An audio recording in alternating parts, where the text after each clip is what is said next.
In the second year, I had feelings for Jaden. I decided to let go. I moved to a different seat, stopped interacting with him, and kept my distance. Around that time, a boy who was more of my equal transferred to our school. I began arriving at school and returning home with him, inseparable. Someone joked, asking Jaden how he felt about me giving up on him and finding a new target. He didn't respond. It wasn't until I left the club I had joined because of him that he finally looked at me with a cold gaze and asked, "Adela, do all rich families act so selfish, always chasing after fleeting interests?" Before Easton transferred, I had already been preparing to move on from Jaden.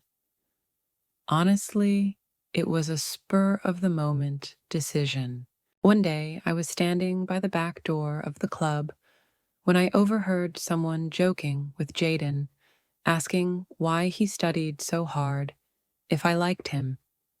They mentioned how I had donated a whole building to the school, and how my dad had even built me a private cafeteria with top chefs because he was concerned I wouldn't be used to the regular one. They went on to say that if I liked him, he would have it made without needing to work for the next 60 years, and that he was still ignoring me. The comment ended with, "Are you out of your mind? You don't like her, do you?" After a long pause, Jaden's voice broke through, cold and irritated. He said, "Yes, I hate her. I'd rather work another 80 years than take her shortcut." The laughter that followed was loud and mocking. I stood silently outside for a while before slowly letting go of the door handle and turning to leave. Honestly, I didn't realize how much Jaden despised me until I overheard that conversation. I replayed his words in my head, trying to understand why he sounded so disgusted. What had I done to make him hate me so much? I admit, I liked Jaden. Who doesn't have a crush on the good-looking, smart guy in school at that age? But I never pursued him obsessively or bothered him. I only helped him in small ways when I could. The first time I saw him was on the school's honor wall. My dad dropped me off and casually pointed to his photo, saying the top student was pretty good looking. I looked at the picture and thought Jaden was handsome and seemed brilliant. Later, I realized he was in my class. My dad, pleased, patted Jaden on the shoulder and praised him. I didn't like how overly familiar people were with strangers, though. My dad never had much sense of boundaries and could talk to anyone. When my dad did that, I shyly smiled at Jaden to apologize, but he just looked at me coldly and smiled politely at my dad. That moment likely caught the teacher's attention, and they decided to seat me next to Jaden. At first, our relationship was fine. He would explain things to me, and during gym class, he'd drag me across the finish line when I was about to collapse. Sometimes during breaks, I'd ask him to grab me a drink from the school store, and occasionally, when I hid a novel under my desk, he'd cover for me. But after class, he'd complain, calling me lazy, useless, saying my grades and stamina were bad, and asking what I would do with my life. Then he'd continue explaining things to me, his face cold. I'd just laugh and reply, "Aren't you here for me? If I fail, I'll come to you for help and cling to you so much you won't be able to shake me off." Jaden would stare quietly at me with his amber eyes, which felt like they could pull you in if you stared too long. I'd blush and stumble over my words, and he'd give me a brief smile before returning to his serious expression and continuing his lessons. Before anyone knew, my dad was the wealthiest man in the city. Jaden and I were just friendly desk mates, but he started pulling away from me after a post about my family's background spread. The post revealed my dad had donated the building for the new school block and built a cheap but good cafeteria in the West District, which had special features just for me. It also exaggerated details, saying the cafeteria was built for me personally. My dad had donated the building because he valued education and culture. Having come from a poor background, the cafeteria wasn't built just for me, but because he believed students needed proper nutrition. The post went viral, and many classmates asked if it was true. It frustrated me, so I went to Jaden to complain. He was reading quietly next to me, and I didn't want to interrupt him, but he said my complaints were nothing to worry about. One day, as he solved a math problem, I asked him a question, and he calmly answered while solving complex equations. But that day, after I finished speaking, he snapped at me, saying, "Don't bother me, okay?" His tone was cold, and I felt hurt. I apologized, asking if the problem was really that hard and promising not to disturb him again. But even when he wasn't busy, whenever I tried to talk to him, his attitude remained distant. Over time, I stopped speaking to him, and we fell into an inexplicable Cold War. It felt childish, like a little kid's fight, and Jaden, who wasn't one to express himself, probably didn't care as much as I did. Our relationship soured completely when the teacher announced a class donation for Jaden. Before that, I had no idea about his family situation. He was always well-dressed in the school uniform, handsome, with excellent grades and manners. So it was hard to imagine he came from a single-parent family, with a mother who had kidney disease and needed expensive dialysis. The teacher told the class that despite his difficult circumstances, Jaden had maintained his excellent grades. The school had decided to organize a donation drive to help him. Hearing this, I felt down. Not caring about our Cold War anymore, I quietly asked him why he never mentioned his situation before. He didn't answer, lowering his head to focus on his work. At that moment, I didn't think much of it. I assumed we were friends and wanted to help. I went to my dad for assistance, and he quickly took action. He covered all of Jaden's expenses from high school through university, even having his mother transferred to a private hospital. When Jaden and his mom came to thank my dad, they were standing outside our villa. The sun was strong, and Jaden's mom was overwhelmed with emotion, thanking my dad. Jaden, in his school uniform, comforted her, and my dad awkwardly hugged her. She grabbed his hand and said, "From now on, Jaden is your person. You can ask him to do anything." I stood behind my dad, frozen and unsure of how to act, as I glanced over at Jaden. He also looked up and locked eyes with me, his gaze deep and intense, like a bottomless pit. He just stared, and for some reason, I felt like something had shifted in him. Although Jaden had always been calm and mature, I could previously sense a bit of youthful energy in him.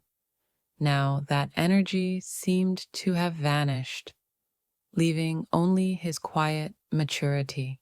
It was only later that I realized maybe he didn't want me around anymore.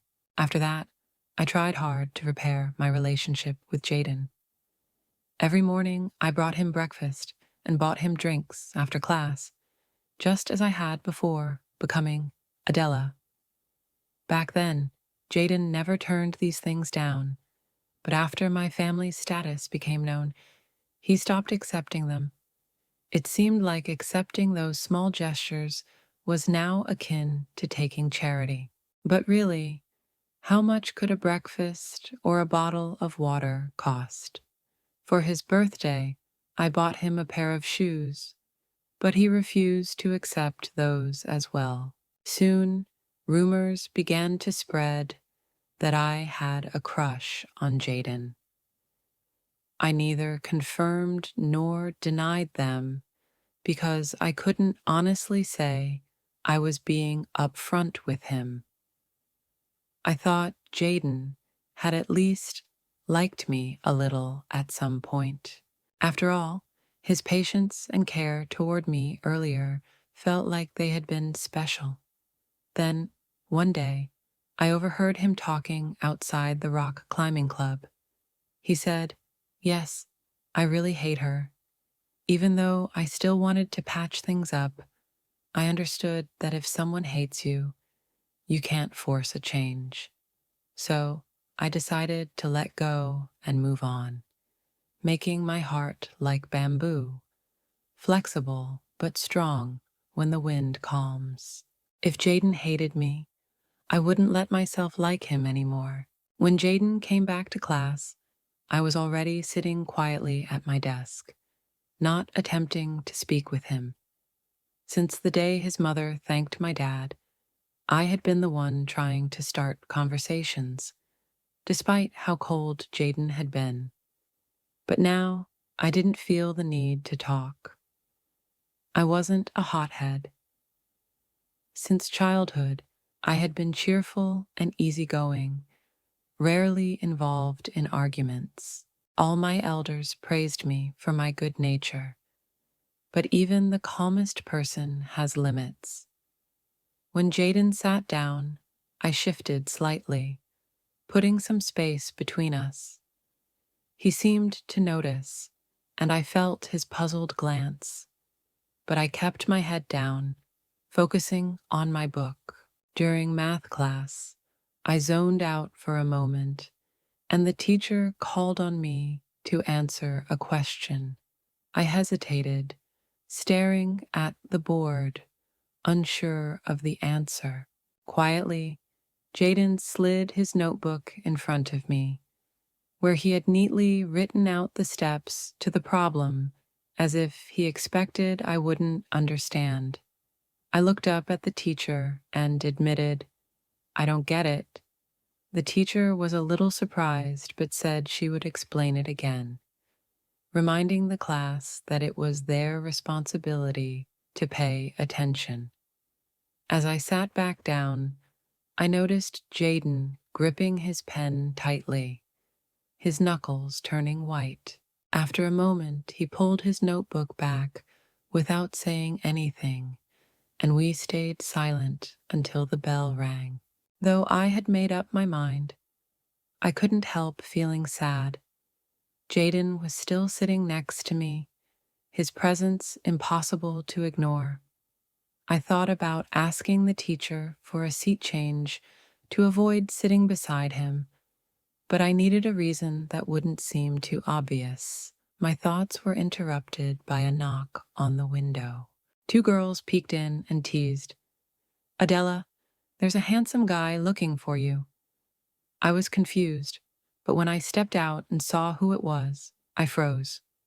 He was tall, leaning against the wall in a white shirt. Not in uniform, his expression calm and eyes bright. People passing by looked at him curiously, but he didn't seem to notice.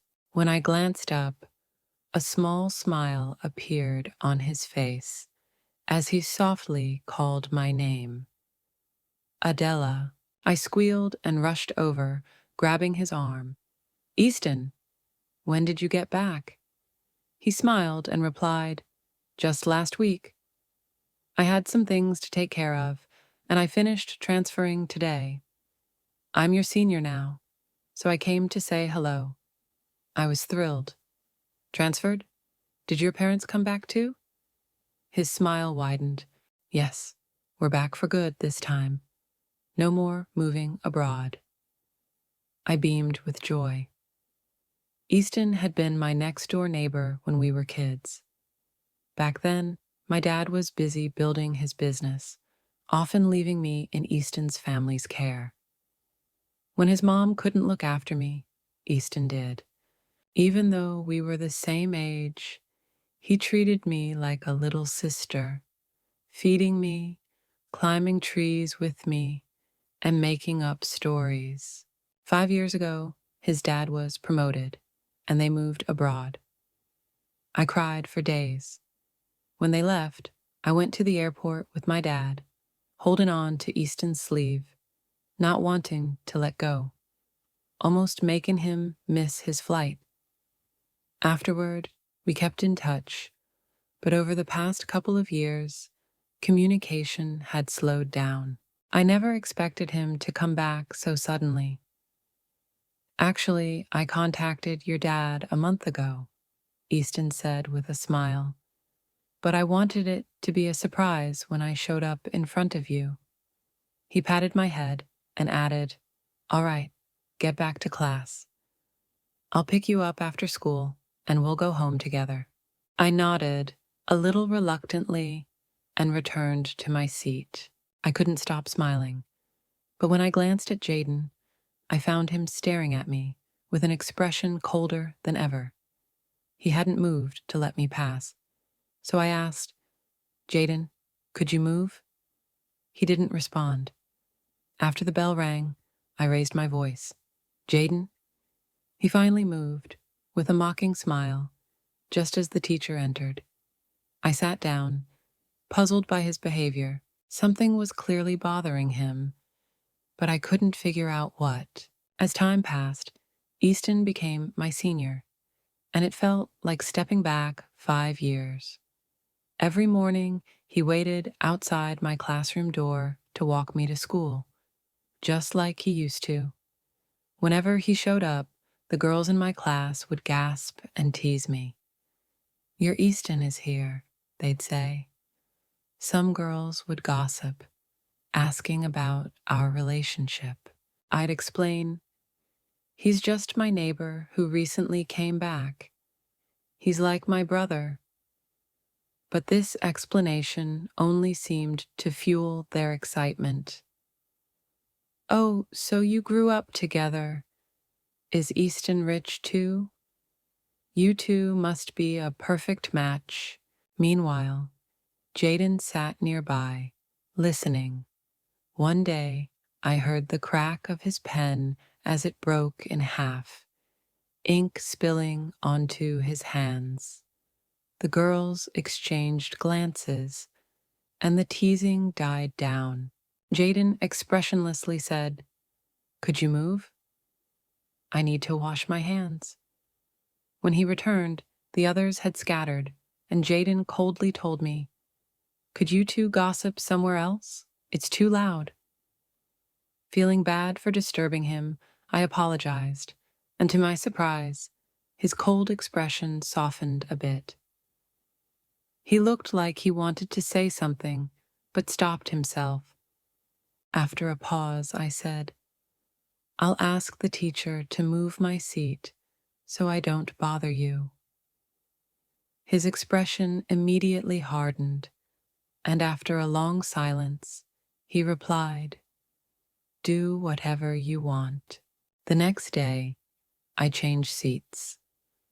The teacher asked if I had an issue with my classmates.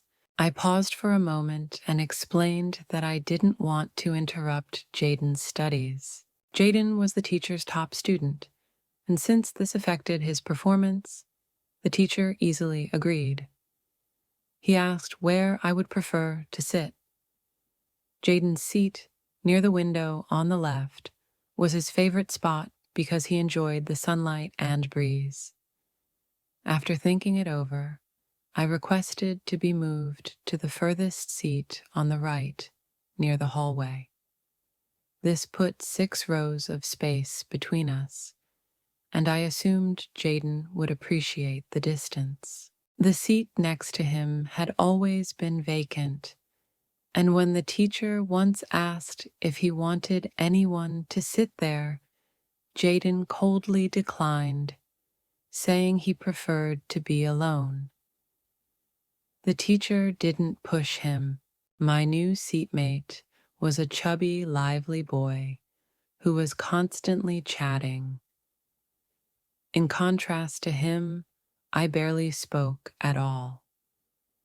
He was friendly, often offering me snacks like cakes and chocolates from his desk.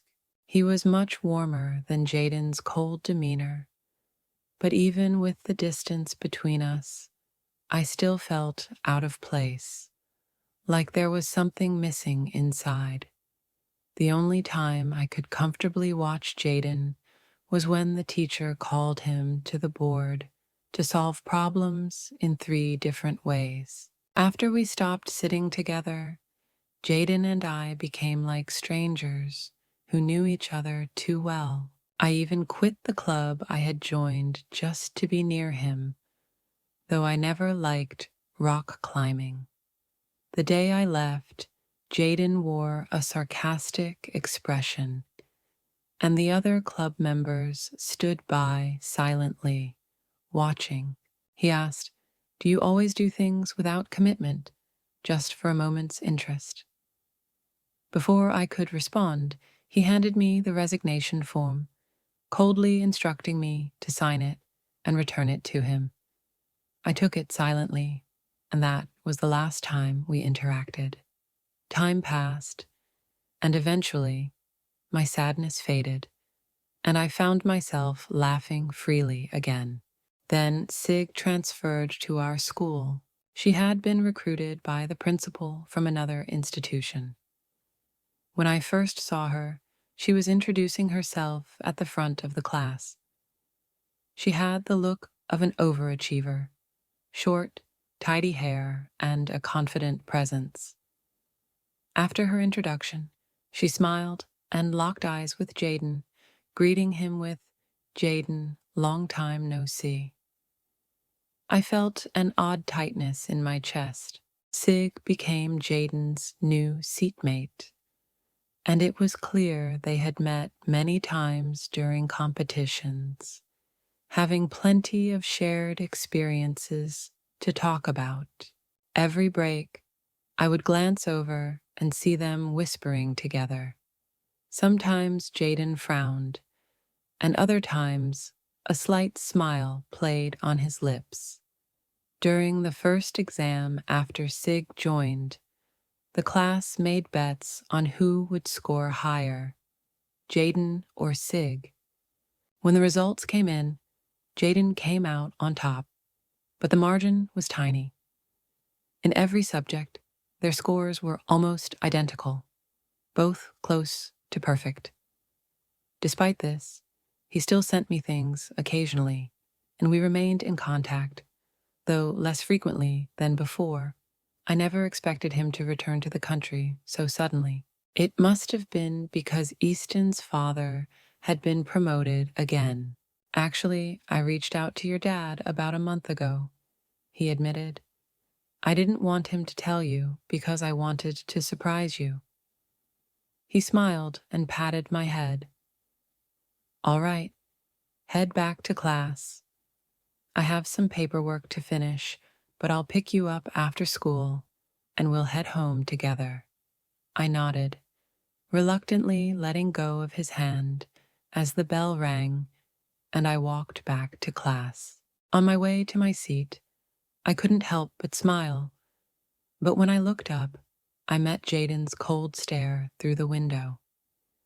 His expression was icier than ever, far worse than when we had been at odds before. He was standing there, unmoving, his face unreadable, as he watched my smile. I froze briefly, and as I passed him, he still didn't budge. My seat was on the inside, and he was in the way. So I asked, "Jaden, could you move, please?" He ignored me, keeping his head down, remaining still. He had never acted like this before, and I couldn't understand why he seemed so upset or why he was behaving so coldly. The bell rang again, signaling the teacher's imminent arrival. I grew anxious and raised my voice a little. "Jaden." Finally, he gave a faint, mocking smile and stepped aside, allowing me to sit down just before the teacher entered. His behavior was strange. I glanced over at him, but he was already staring straight ahead, his usual cool composure back in place. I wanted to ask what was wrong, but I decided to let it go.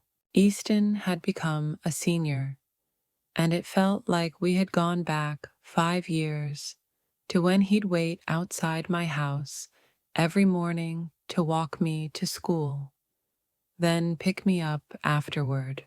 Every time Easton showed up outside the classroom, the girls would get overly excited, teasing me with exaggerated tones. "Your Easton is here again." Some would even gossip, asking, "What's your relationship with Easton?" I'd sigh and explain that he was my neighbor and had just returned to the country, likening him to a brother.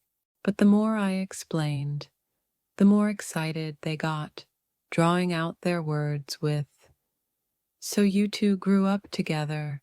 Easton's family must be wealthy. He's so handsome and rich. You two are perfect for each other." I didn't know how to respond.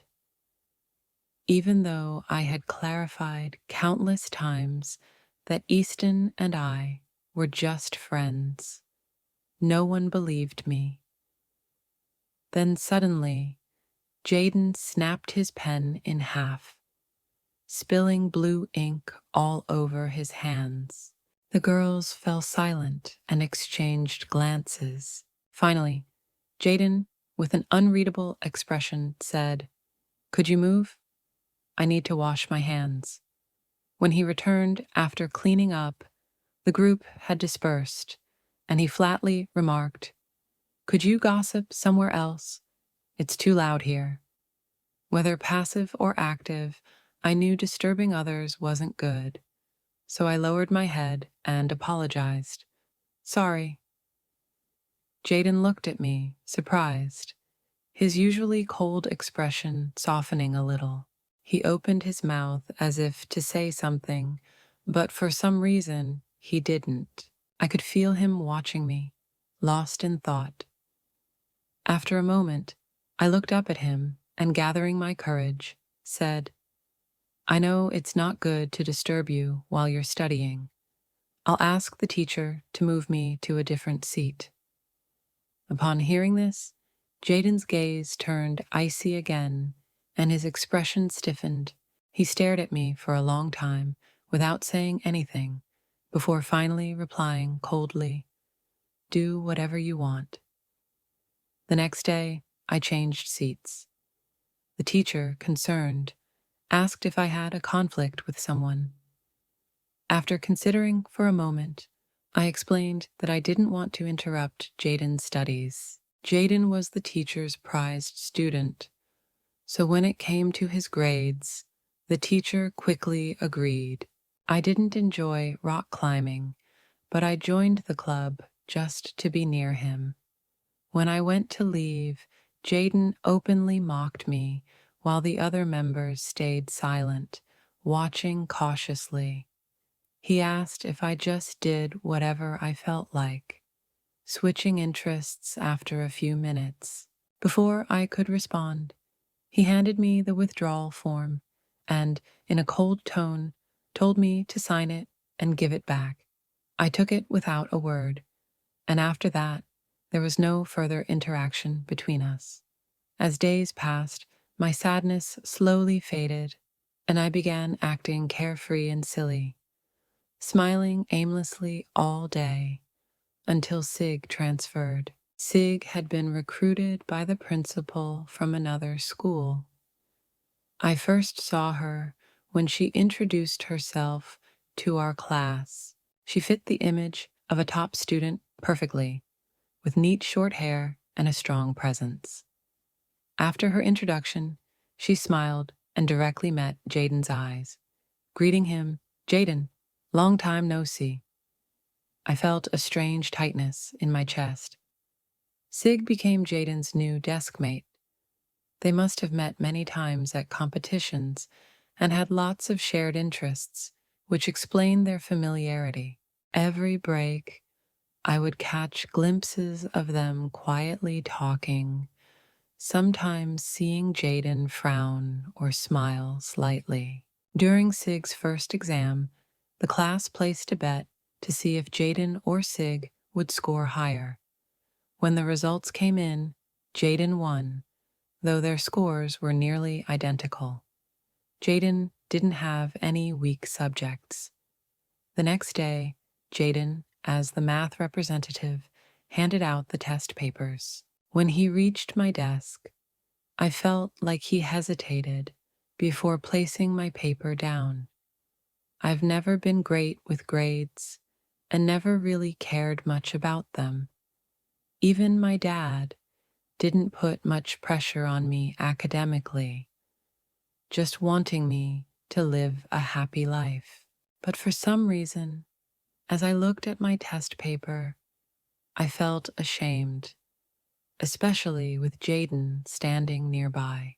As I expected, Jaden's voice carried a mocking tone as he asked if I planned to use that score to get into college. It was the first time he'd spoken to me since we stopped sitting together. I folded my test paper and tucked it into my book, clearly not in the mood to respond. But Jaden didn't leave. He stood by my desk and said that if there was anything I didn't understand, I could ask him. After a pause, he clarified, saying he was receiving financial support from my dad and that I could come to him for help. I didn't reply. For some reason, Jaden seemed irritated, raising his voice and asking if I planned to waste my potential and live off my dad forever. For the first time, I looked up at him, feeling a spark of anger. Why does it matter to you if I rely on my dad? Who are you to judge me? I asked. Jaden paused, locking eyes with me, and a brief flicker of disappointment crossed his face before he walked away without another word. That evening, on my way home, I kicked at stones, staying silent. Easton noticed and asked if something was wrong. I shook my head and said no. Then he asked what my plans for the future were.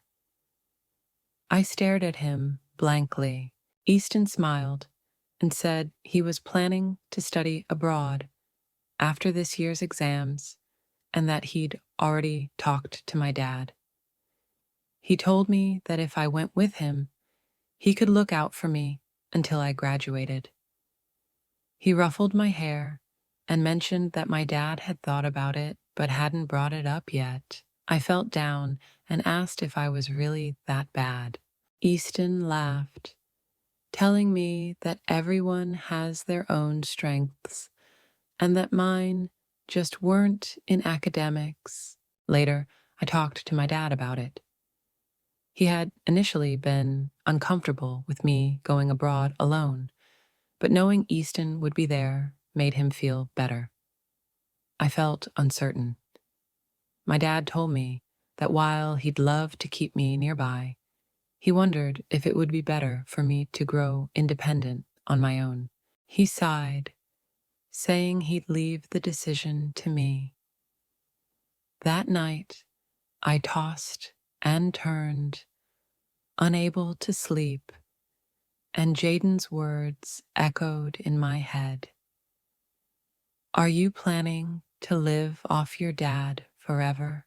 At breakfast the next day, I told my dad I wanted to go abroad to become independent and explore new experiences.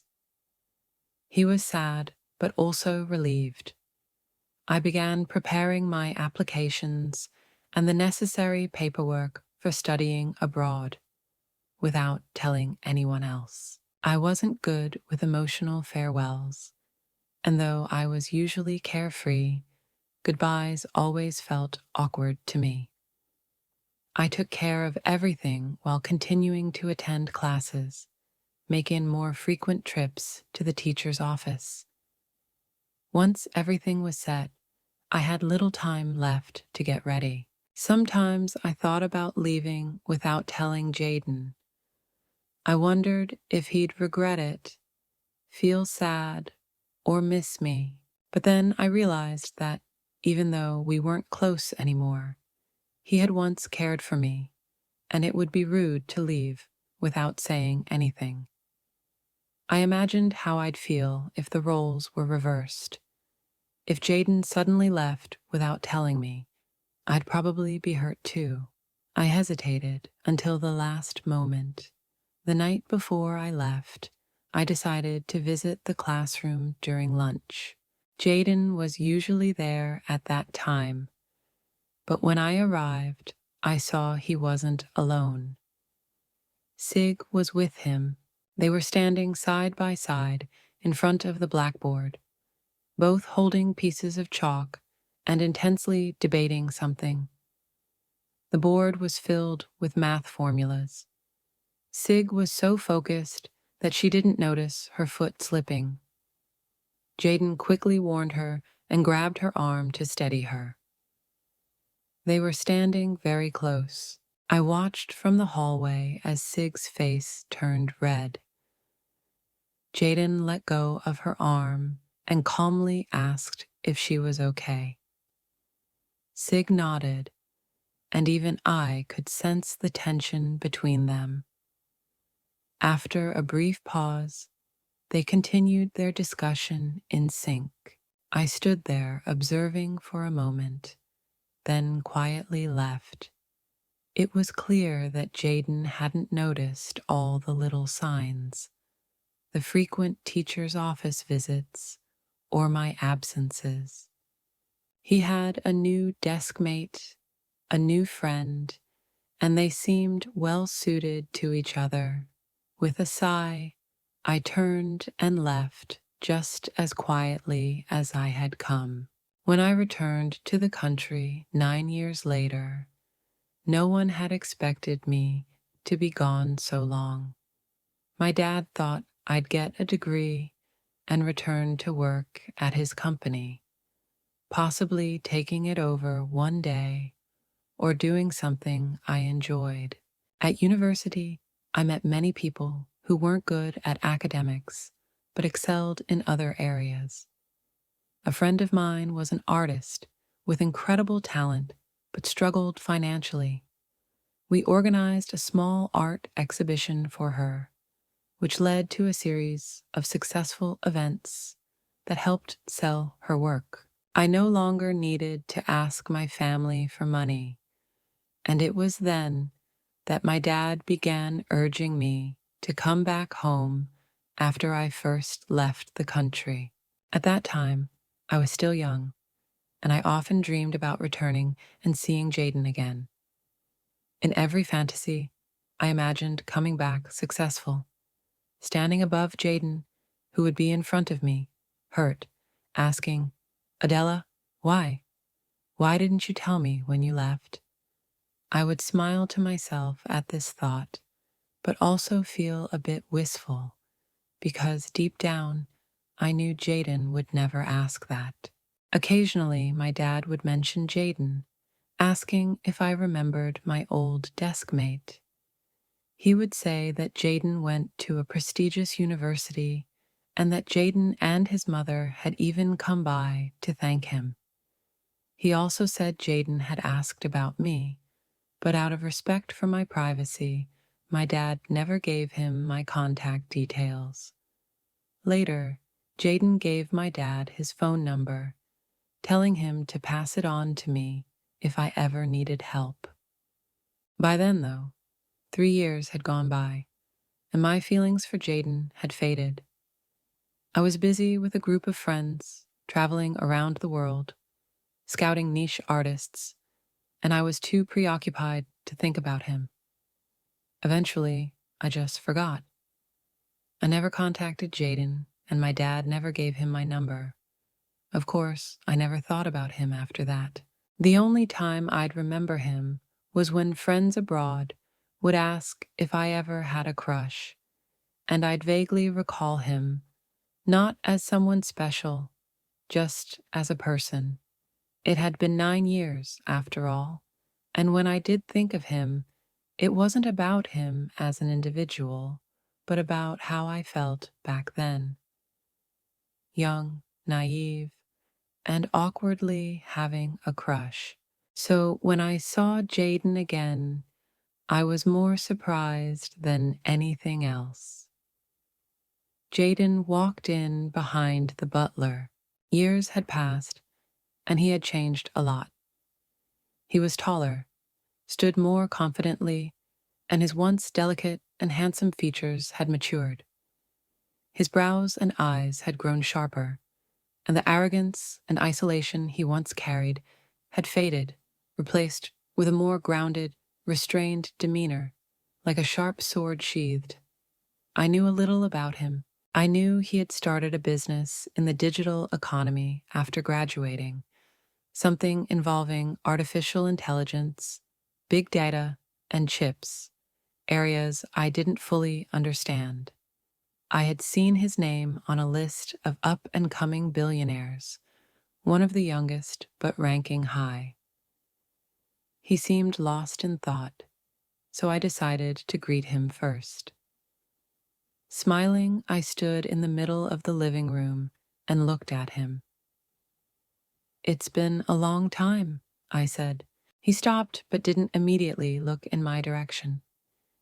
He stood there, stiff, as if frozen, and after a long pause, he finally glanced up at me. I met his amber eyes, deep like a bottomless pool. I smiled again and asked politely, "Are you here to see my dad?" "Thanks for coming. Have you eaten?" It was just a simple question, but Jaden kept staring at me with those same deep eyes. After a moment, he shook his head. I hesitated for a bit before having the staff prepare a meal. After Jaden visited my dad, I sat with him at the dining table. He was a guest, and it would have been rude to ignore him. He ate slowly, taking his time, talking to me like we were old friends. "When did you come back?" he asked. I hesitated for a moment. It felt a bit strange because the way Jaden asked this question so casually reminded me of when we were in school, and after gym class, he would sneak up to my desk and ask, "When did you sneak back?" while placing a water bottle on my desk. Smiling, I explained, "I just got back not long ago."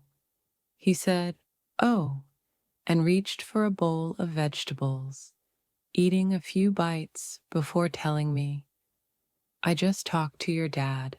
I'm planning to bring part of my business back to the city and set up a new company to open a market.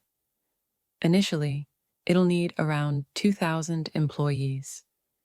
Your dad has land in the western suburbs, and the location is ideal, so I'm thinking of buying it." I was surprised and asked, "You want to buy that land?" My dad had purchased it at a low price years ago because of its scenic view and the planned development nearby. However, the government's plans for the area were delayed, and the investment became a waste. Jaden nodded. I didn't know what to say. His offer was clearly a favor repaid, but I didn't want to be rude. With his position, he could certainly make use of the land, so I simply said, "Thank you." He nodded again and continued eating. I remembered how much he used to enjoy noodles. Back when we ate in the cafeteria, I could never finish my bowl, so I would give him half, and he would always eat it all. Watching him eat slowly now, I couldn't help but glance at my watch. I wasn't trying to rush him, but I had a contract to sign soon. Jaden noticed my slight movement and asked, "Do you have something to do?" I nodded and explained, "It's about some imported crude oil. My dad made an agreement, and I'm scheduled to review the contract this afternoon." Jaden frowned slightly, then reminded me of some important details. I was taken aback and without thinking said, "You really know a lot." He paused, then smiled. It was like watching an iceberg melt. Before he could say anything, I already knew what he was smiling about. Back in school, whenever I had questions, he would patiently explain everything until I understood. I'd always look at him with admiration and say, "You really know a lot." I smiled too. It felt like the distance between us had disappeared, like we had gone back to the time before any misunderstandings. The past conflicts had faded, leaving only the good memories. Jaden quickly finished his noodles, stood up, and said, "All right, you go take care of your business. I'll come back later to discuss the land." Though he had eaten slowly, he left without lingering unnecessarily. I checked my watch and headed out the door. Later, while reviewing the contract, my dad's assistant confirmed the details Jaden had pointed out, and I smiled to myself. I asked the team, and they exchanged confused glances. Smiling firmly, I said, "If this detail is missing, we won't approve the contract." Afterward, the assistant kept apologizing, saying he was lucky I had caught it, explaining that he had been so busy recently that he had overlooked something so important. I kept my face neutral and said, "You've been managing everything since my dad has been resting.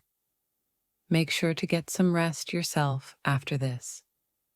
He wiped the sweat from his forehead. Later that evening, when I told my dad about the incident, his face darkened. After a long silence, he sighed and said, "He's been with me for 12 years.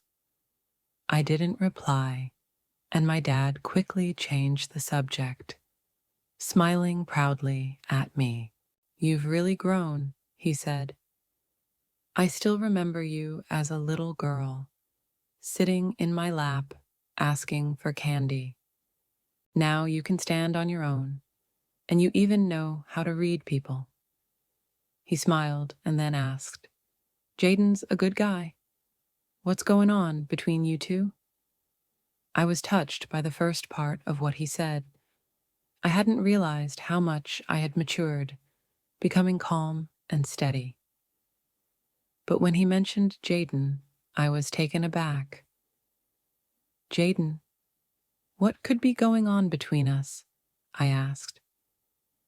My dad laughed, shaking his head. "You young people, you don't get it," he said. He seemed ready to rest, so I left. Standing in the hallway, I stared at the spiraling staircase, feeling a little lost, as if something were slipping away. I started seeing Jaden more frequently after my dad's health improved. Though he didn't go back to the office, he worked from home, and since Jaden and I were familiar with each other, he often came by to meet with my dad. My dad seemed to be teaching me, inviting me to sit in on business meetings. I mostly stayed quiet, observing and listening more than talking. One evening, during dinner, my dad suddenly asked Jaden, "Your company has been expanding rapidly. How do you still have time to personally manage the land deal in the western suburbs?" I instinctively glanced at Jaden. As a CEO, it seemed a bit excessive for him to handle something like this. It felt like a CEO doing administrative work. Jaden paused for a second, but quickly replied, "It's important for the foundation of the new project, so I need to ensure everything's perfect." My dad smiled and didn't ask anything else. Once the main parts of the contract were finalized, I handled the smaller details. Jaden was generous, not negotiating on price, and even offering 40% above market value for the land. My dad knew Jaden was repaying a favor, but in the end, he didn't accept the extra money. Instead, the premium was converted into stock options for Jaden's company under my name. This led to more frequent interactions between Jaden and me. Jaden had changed a lot. Back in school, he was quiet, only responding briefly when I talked to him. But now, I used to get messages from him regularly, sharing updates about odd things he encountered on the road, business dinners, or his trips abroad. Occasionally, he'd even send me records of his meals or gym workouts. One day, I couldn't help but ask him, as the top newcomer on the rich list, "Do you really have this much free time every day?" There was a long pause before he answered, with just 6 words. Occasionally, I'd share bits of my life with him too. His responses were usually prompt, and if it took more than an hour, he always explained what had delayed him. I felt I probably knew his schedule better than his assistants. One evening, he invited me to a small private gathering at his place, just a few close friends. Since I had some free time, I decided to go. His apartment wasn't what I had expected. Having visited many of my friends' homes, I was used to seeing decor, reflecting their status and personal tastes. But Jaden's place was spacious, yet lacked any sense of style, typical of someone with a practical mindset. By the time I arrived, his friends were already there. I recognized some of them as his business partners. They greeted me warmly, joking. Finally, the real Adela. I pretended not to understand. I also noticed a familiar face, Cigarette. She sat elegantly on the sofa, just as she had when I first met her, smiling and waving. "Adela, long time no see." I was briefly taken aback, but returned her smile. I must have made some noise when I entered, as Jaden appeared from the kitchen, wearing an apron and holding 2 knives. He smiled at me before returning to cooking. This gathering was different from what I had imagined. A group of young, successful executives was cooking dinner together. It seemed to be their way of unwinding, though I didn't entirely grasp it. Cigarette, however, seemed at ease and smiled, saying, "Don't worry, we don't need to do much. We'll just help out later." I nodded and sat down beside her, but soon after, I heard Jaden call my name from the kitchen. I sighed, exchanged a knowing look with Cigarette, and made my way to help him. He stood there, giving me instructions on how to prepare the ingredients while he chopped vegetables. As I worked beside him, I couldn't help but admire the strong, handsome lines of his face. He caught me looking and asked with a smile, "Do I look good?" I muttered a response, but he pressed, "Do I look good?" I finally nodded and joked, It's quite a good look. Didn't you get voted the most eligible bachelor that women want to marry? After a short pause, I added with a smile, no exceptions, you know. Jaden seemed momentarily taken aback, but then replied, no. I looked at him, puzzled, as I rinsed some bok choy. What do you mean, no? He kept his head down and continued chopping. No women. I paused, and then said softly, but Cigarette seems pretty great, doesn't she? His hand stopped for a second, and he glanced at me with a strange expression. We're just friends, he said, and besides, she got married right after college. She's the one you saw earlier when you walked in. Then he asked me about Easton. Why do I need to tell you about that? I responded. He smiled and started chopping more forcefully. I already know, he said. A year ago, I saw the wedding photos on your Instagram. You were the maid of honor, smiling like a flower. I was surprised. How do you know my Instagram account? He just pursed his lips and stayed silent, continuing his chopping. Fine, if he wasn't going to say anything, I thought. I'll wait and see how long he can hold out. There was no need to rush. After dinner, the men tidied up and washed the dishes, while Cigarette and I lay on the couch, rubbing our full stomachs. Out of the blue, she winked at me and asked, Do you want to see Jaden's collection? My curiosity piqued, and I immediately agreed. She led me to Jaden's study, and just as we were about to enter, she paused, turned to me, and explained, Don't get the wrong idea.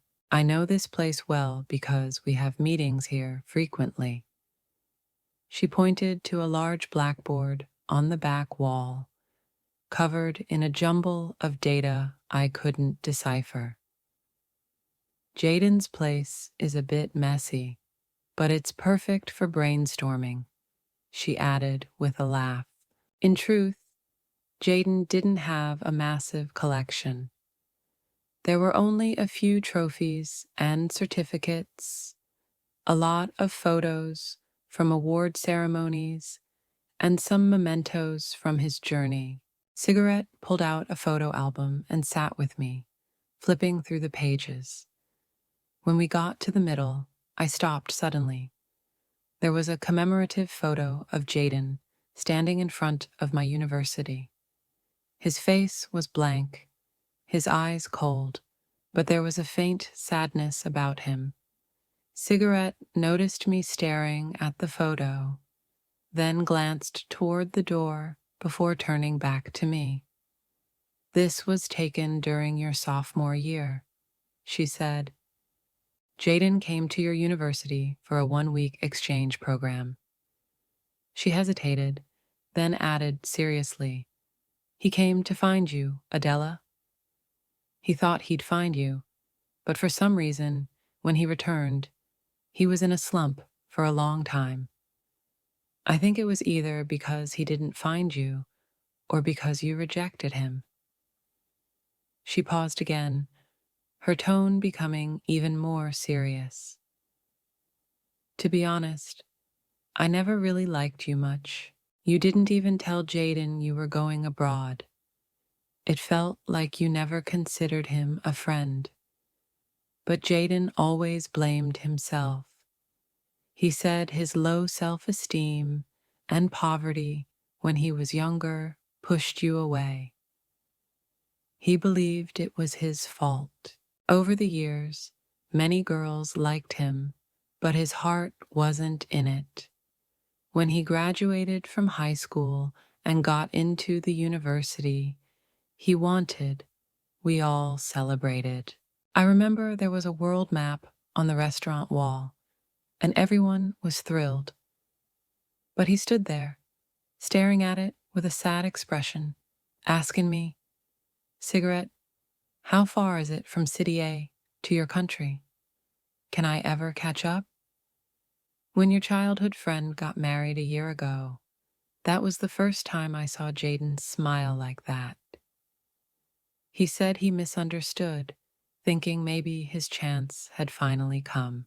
If it weren't for some urgent business matters, I think he would have come to find you right away.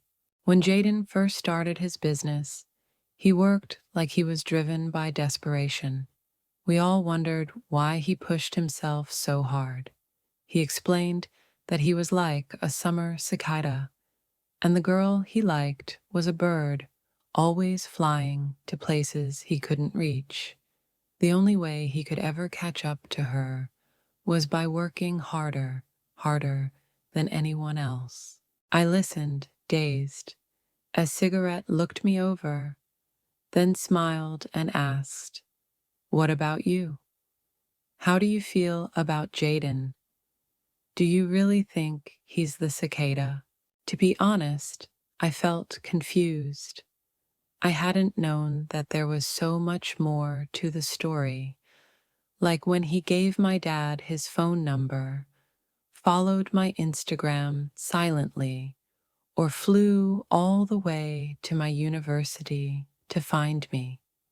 I hadn't known any of that. Easton had always been around, and I thought maybe Jaden misunderstood something when he saw Easton with me. But there were things I did know. For instance, when my dad fell ill, Jaden came to visit right away. By then, his status and position had changed drastically. He was a rising star in the market, with all the major banks paying attention to him. He reminded me about the contract, helped me with the land issue, and always kept me informed about his schedule, pulling me into his social circle. When Cigarette and I left the study, Jaden stood up, looking a bit tense. "What did you show her?" he asked Cigarette. She smiled nonchalantly and replied, "Of course, I showed her your embarrassing moments." Jaden laughed, his usual calm and composed demeanor radiating confidence, the same charisma I had grown familiar with. He sat back down on the sofa, grinning. "Let me see those too," he said. "I don't remember having any embarrassing moments." The room erupted into laughter, and I found myself watching him through the sound of it, his handsome features, the faint smile on his lips. I softly called out, "Jaden." He turned to me quickly, his eyes reflecting my small shadow.